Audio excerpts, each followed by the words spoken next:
안에 살해 의도 있으셨습니까? 인정하십니까? 사형이 인정하십니까?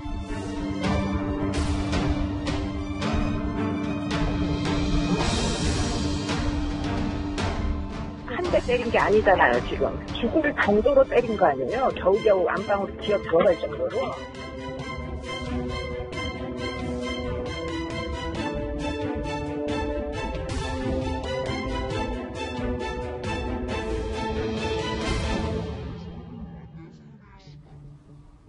지난 15일 아내를 무자비하게 폭행해 숨지게 한 유승현 전 김포시의회 의장이 경찰에 체포됐고 오늘 결국 구속됐습니다.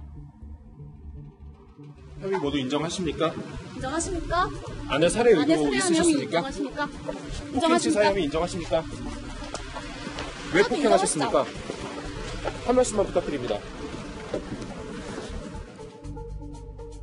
최 교수님. 예. 일단 본인은 우발적인 상황이 벌어진 것이다라고 아직도 얘기를 하고 있죠. 그렇게 얘기하고 있습니다. 처음에 발생한 상황을 간단히 다시 요약을 해주시죠. 오후 2시부터 술을 마셨어요. 부부가. 술을 집에서 술을 마시면서 말다툼이 있었다. 그렇게 지금 유승현 전 의장이 얘기하고 있는 상황이고요. 두 사람 사이에 쌓인 게 많았다. 그리고 갈등이 심했다. 이렇게 얘기하고 있어요. 그래서 우발적으로 폭행을 해서 결국 사망에 이르렀다라고 주장을 하고 있습니다. 이거는 유승현 전 의장의 일방적인 주장입니다. 그런데 우발적으로 싸우면서 골프채로 때립니까? 저는 좀 이해가 안 돼요. 기본적으로 지금 골프채에 피가 묻어있는 상황이 발견됐고 물론 지금 현재 그 유 전 의장은 그런 얘기를 하죠. 소주병도 3개가 있는데 하나가 깨져 있었어요. 그것도 어떤 상태에서 깨졌는지 모르지만 유 전 의장은 뭐라고 얘기하냐면 그게 아내가 그걸 던져서 깨졌다고 지금 주장을 하고 있어요. 근데 그것도 저는 조사를 해봐야 된다고 생각이 들거든요. 그리고 저렇게 우발적으로 한다고 해서 저렇게까지 사람이 사망에 이르기까지 때릴 수 있다고 하는 것은 일반적인 상식으로는 이해가 안 돼요. 그러니까 지금 현재 윤승현 씨가 주장하고 있는 저 주장은 100% 믿을 수가 없다. 저는 그렇게 보여지고요. 이건 조사가 좀 더 깊이 이루어져야 한다고 생각이 듭니다. 욱하는 심정으로 폭행을 했고 평소에 아내에게 감정이 많이 쌓여 있었다. 라고 이야기하는 유승현 전 의장. 하지만 이 전문가는요, 자신의 폭력을 정당화하고 있는 것으로 보인다라는 의견을 내놓았습니다. 본인의 폭력이 어떻게 정당화를 하냐 하면은 상대방이 맞을 만한 이유를 제공했기 때문에 본인이 때린다고 주장을 해요. 그러면서 본인이 어떤 의미에서 상대방이 자신을 갖다 자극했다고 주장을 해요. 양지열 변호사님, 지금 이 숨진 아내의 상태를 보면 처참하죠. 골절이 한두 군데가 아니고 심장이 파열됐을 가능성이 있다. 이런 얘기까지 나오고 있어요. 네, 1차 구두소견에서 그렇게 나오고 있고요. 사실 이제 골절이 갈비뼈 쪽에 골절이 많이 있다라고 하지 않습니까? 갈비가 사람의 몸에 있는 이유는 내부의 장기를 보호하기 위한 거예요. 근데 그게 골절이 됐고 결국 그 안에 심장까지 파열을 할 정도면 얼마만큼이나 폭행이 있었다는 얘기일까요? 아까 잠깐 언급을 하셨는데 혈흔이 묻은 골프채를 일단 증거물로 압수를 했죠, 경찰이. 그것만 가지고 폭행이 이루어졌다라고 저는 보지 않아요. 왜냐하면 이게 이 사람 장기가 이 갈비뼈 같은 경우 상당한 정도의 압력이 가해져야 되기 때문에 골프뼈 같은 경우는 피부 외쪽에 대한 상처는 많이 나도 골절이나 파열, 심장 파열까지 불러올 정도는 아니고 또 조금 전에 뭐 욱하는 어떤 상황이었다고 보기가 어려운 게 상당히 장시간 있지 않으면 저 정도까지 폭행이 없어요. 욱해서 한두 번 정도의 폭력을 썼다고 해서 저 정도의 상태에 이르지는 않습니다. 그렇군요. 아내를 살해할 의도는 없었다라고 말하고 있는 유승현 씨. 하지만 이 전문가는요, 미필적이지만 살인의 고의는 인정돼야 된다라고 이야기를 또 하고 있습니다. 한 대 때린 게 아니잖아요, 지금. 죽을 정도로 때린 거 아니에요? 겨우겨우 안방으로 기어 들어갈 정도로. 그러니까 그런 정도면, 그 정도로 폭력이 계속되면 어느 정도 시점에는 죽을 수도 있겠구나라는 생각이 든다고, 사람이라면. 그런 생각이 들면 그럼에도 불구하고 계속 폭행을 한 거잖아요. 그러면 살인을 필적은 하지 않았지만 미필적이지만 살인의 고의는 인정이 돼야 된다고. 구자영 차장. 아니 도대체 이 유승현이라는 사람은 정치인 출신이잖아요, 지금. 그렇습니다. 어떤 사람입니까, 과거?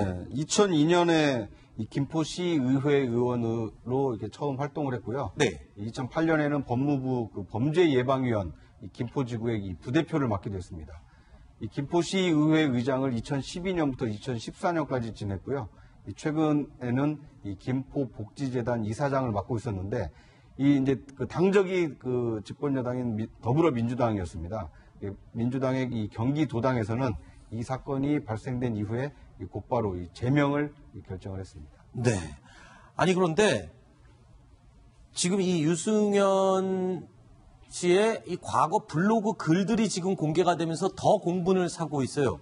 과거에 본인의 블로그에다가는 폭력의 정당성은 없다. 어떠한 이유라도 개개인의 존귀한 인격체로 평등한 위치에 있기 때문이다.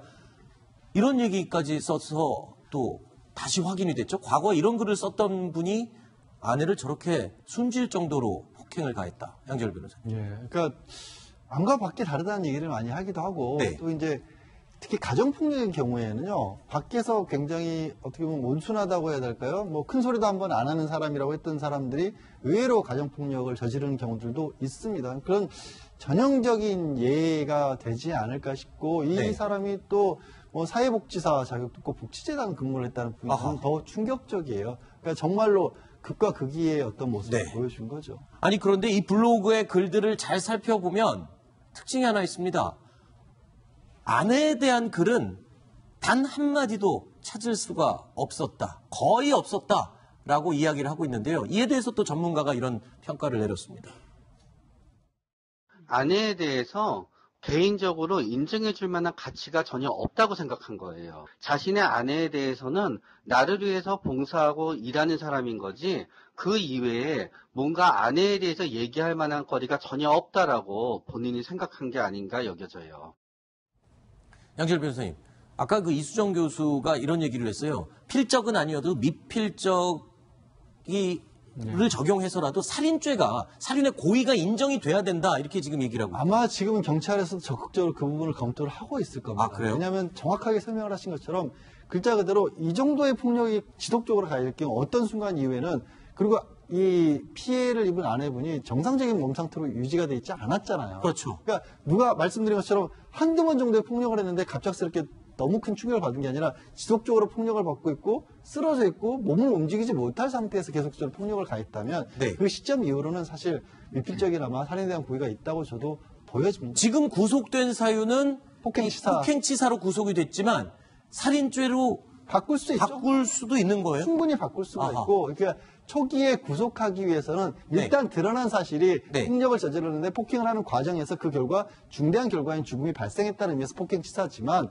말씀드린 것처럼 이 구속 이후에도 계속해서 당시 상황을 재현을 해야 되고 국가수소견도 이제 1차 구두소견만 나왔거든요. 보다 정밀한 감식 결과가 나오게 되면 얼마만큼의 정확하게 폭력이 있었는지 어느 정도인지 더 나올 거거든요. 형량은 어느 정도 지금에서 살인죄로 갔을 경우에 최근에 살인죄 굉장히 무겁게 처벌합니다. 그렇죠. 20년 이상 무겁게 처벌합니다. 알겠습니다.